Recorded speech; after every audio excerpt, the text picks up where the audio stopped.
Hello guys, welcome to my channel. Today we are going to see how to install OpenIV for GTA 5 mods. I'll show you guys how to do it. Check my video description for this download link. Select the link and this site will open up. Select the download now option.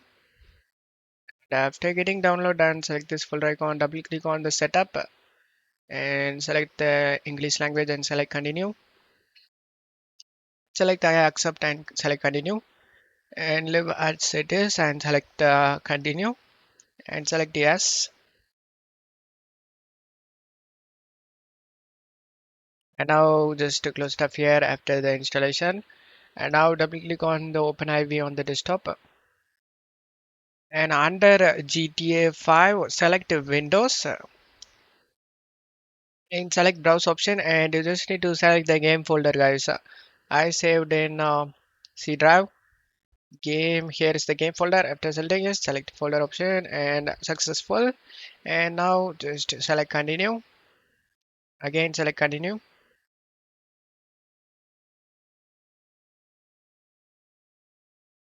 And now this window is open up, guys. Here you can able to modify files in GTA 5, guys. Don't forget to leave a like, guys. Thank you.